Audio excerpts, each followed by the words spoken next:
Yes, we have a winner!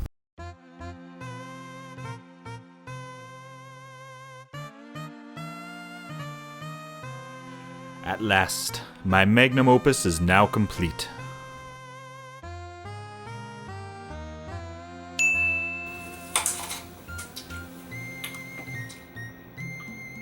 You just stole those from Claymates. What the hell is Claymates? Well, Claymates is a trademark name for Clay Aiken fans. But also, back in the early 90s, Interplay tried their hand at an animation style that wasn't really used in video games before: claymation. Rather than just drawing sprites that looked like clay, they decided to make clay models take photos in the correct poses, then downscale and digitize the photos in order to genuinely claymate the game. Interesting enough, this is the same way the original Mortal Kombat was animated. Using this style of animation, Interplay put out two titles: Clayfighters, which was designed to be a lighthearted spoof of Mortal Kombat, and its older brother Claymates. And while Clayfighter spawned an extended re-release and a sequel for the N64, as well as an extension of that sequel, Claymates had one title and was long forgotten. But why is that?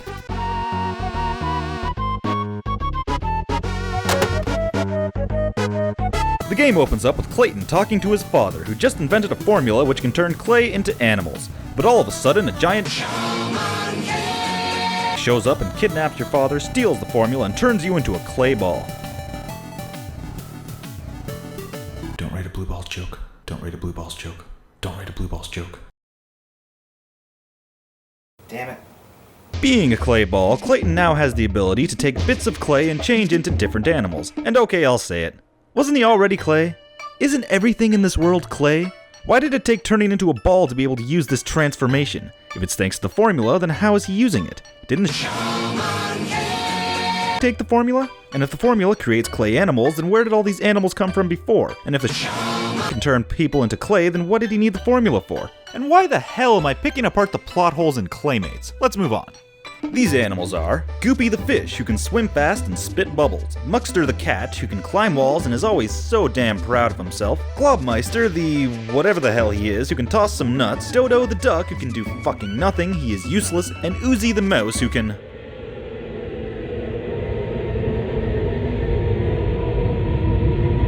God damn! Who said the Super Nintendo didn't have blast processing? Well, it doesn't. It has blaze processing. The fucking box art beat me to that joke. But seriously, this mouse is faster than Sonic. It's a little insane. Claymates is a fairly standard platforming affair with 5 worlds and 4 levels in each. Worlds embracing their clay aesthetic like Clayton's Backyard, Cape Claynaveral, Space Station Clavius, Japan, Africa. One of these things is not like the others. And each world type is equipped with their own song. I realize that this should be pretty damn obvious, but the soundtrack to this game is just excellent. There's only about 8 songs, one for each world map, bonus level, and boss theme, but each is memorable, sounds great for the Super Nintendo sound chip, and was composed by Charles Deanan, who also wrote music for The Lost Vikings as well as Fallout, Another World, and Planescape Torment? Holy shit! His compositions and Claymates were so good that he was allowed to work on some of these revolutionary games. Congratulations, you fucking earned it. But not everyone cares as much about soundtracks as I do, so let's move on to the actual game. Claymates controls fairly well, though it does feel a bit heavy. You have a tad too much momentum and it can be difficult to land on very precise platforms.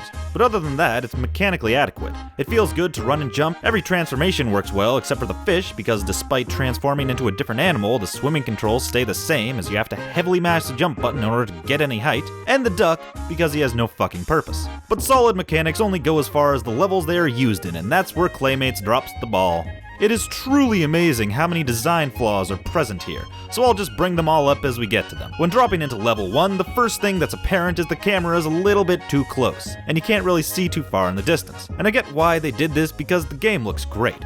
They wanted to have the sprites as large as possible to show off the great claymation, but the pace of Claymates is so fast, and the controls have that weight to them that makes it incredibly difficult to react to things that come in from off screen. And speaking of way too fast, let's address the fact that Claymates is trying way too hard to be Sonic. The levels are designed similar in the fact that there are multiple paths to take, but unlike Sonic, and I can't believe I'm about to compliment Sonic, the levels in Claymates are not built around the speed you can reach. The few times you get the mouse transformation, you either get it for 5 seconds to have it replaced, or immediately run into a trap. The only time you're given the freedom to reach your top speed is right in the first level, but then you have to run all the way back. which effectively makes this section.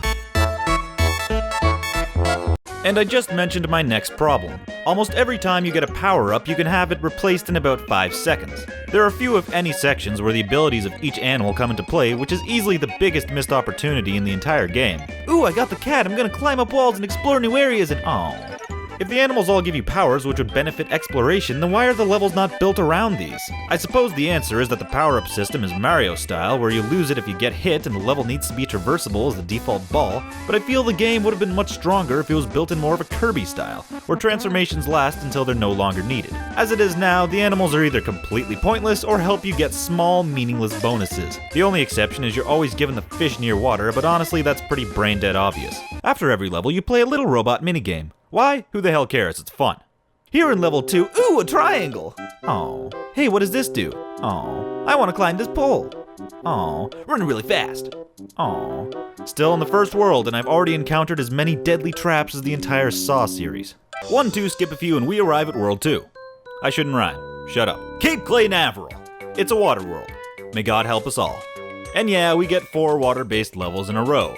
So combine the constant mashing required to gain any height while underwater with the maze-like levels, the fish attack which can only go up while most enemies are situated below you, constant moving objects requiring delicate platforming in a fast-paced environment, even more off-screen traps, and the introduction of all these warp blocks that send you to a completely unpredictable location, and you've got a recipe for an enjoyable gaming experience, am I right? No, I'm completely wrong, don't listen to me because this isn't fun. Struggling through all of this lets us fight a giant clam, who hops all about the place shooting pearls in seemingly random locations.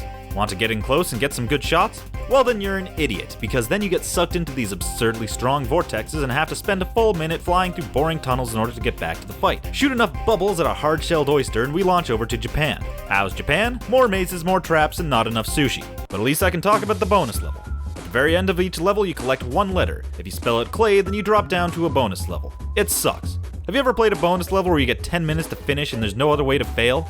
How about one where it's completely littered with bumpers with larger hitboxes than their sprites that frequently make this annoying sound? It's near impossible to direct yourself and it just keeps going. Plus your only reward is extra lives, which don't mean much because there aren't any permanent game overs. Some spikes to knock me out of this would be a godsend. But at the very least there is one silver lining in this cacophony of nonsense. The music just kicks ass. If there are 3 things you should know about me, they are that I suck at video games, I harshly criticize video games despite the fact that I'd never be able to make one myself, and I love funky jams. After suffering through this mess, there's actually a second bonus level you can play if you got enough gems.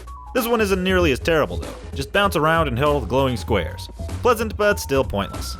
The final full world is Africa, home of the and this is where shit really goes, oh my god. I was just killed by a happy fruit. Are you kidding me?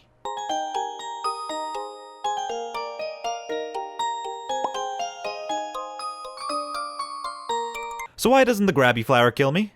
It's really hard to tell what's an obstacle and what's a background detail. Oh fuck, I started a bonus level again. Well, at least the second is fun. Oh sweet Jesus! I swear this is one of the most aggravating worlds I've ever experienced in a video game. It compounds just about every level design sin you can think of. But let's just skip to Fungal Jungle. Where do I go? It just ends right here. Confronted with no other option, I do what I should never be forced to do and jump down the waterfall.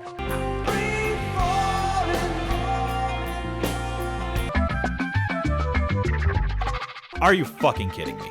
Well, at least I made it past, and what the fuck is this warp for? What is the point of a warp just to push you back 10 feet? That's something you would put in a board game, not a video game. And let's not forget this cave system that just circles you back to where you started. And above that, motherfucker! Where do I go? This is just a dead end with some traps. Solid wall here, and the caves just cycle back. To hell with this, I'm checking a walkthrough.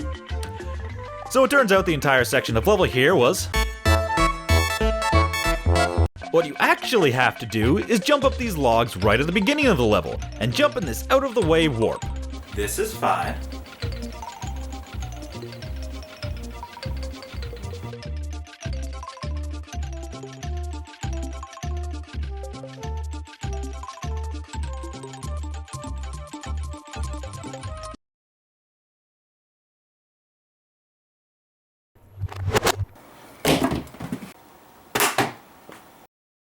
I will defeat you. Fuck.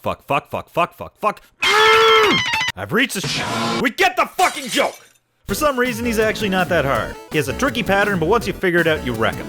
Thank fucking Christ. Now can we end this? Now you have to go to space! I will kill your whole family. There's another world. Fuck this shit, I have better things to do.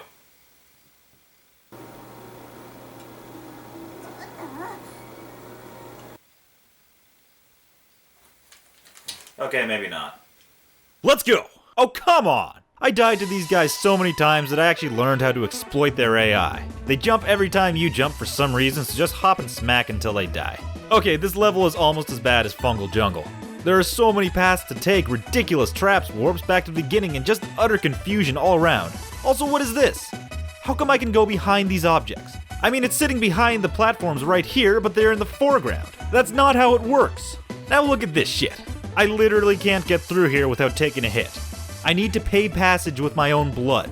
Seriously, you can't get good at this game. The moment you feel like you're getting better, it will bitch slap you right back down. Yeah, I'm finally getting good at this game. Fuck all of this, I looked up another walkthrough. After struggling to the end, I come to some serious bullshit.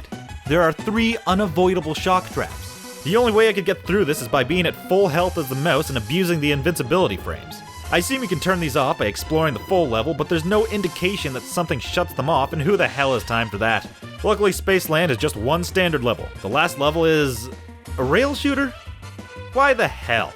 Also, it's terrible. In true Silver Surfer style, you explode if even a nut hair sliver of a pixel touches a wall. And holy hell is it slow. There was a painful amount of restarting and dredging through the beginning at pathetic speeds. I feel like an elderly man on the freeway at rush hour. But then the boss starts and they took my advice. They made it way too fast! To the point where you get forced to the right side of the screen if you don't touch anything. He's also pretty easy. Shoot, dodge, average video game shit. So we defeat the alien overlord who existed for some reason, get our formula back, turn into a real boy, and return to Papa Geppetto. Thank God I'm done with this shit. I really wanted to love Claymates. I've owned it for a long time and did enjoy the first couple of levels, but never got too far. I now see why I never stuck with it. Even though the graphics and animations look great, the levels kill any chance of fun you might have had. It's far too long to beat in one sitting and there's no way to save it. Levels are massive, seemingly to encourage exploration, but there's nothing worth finding when the only real goal is to get to the end. I'm pretty sure there's a reason I couldn't find a non-task speedrun of it. It would take some serious dedication and masochism in order to beat this perfectly. Wait a minute. That means I can be the first. Yeah, fuck this. Hey, thanks for getting through whatever this was. If you want to see some other videos I've done, you can check out Zapper, One Wicked Cricket, or Pitfall, The Lost Expedition. If anything here caught your fancy, then feel free to subscribe for more to come. I've also got a Twitter, I guess.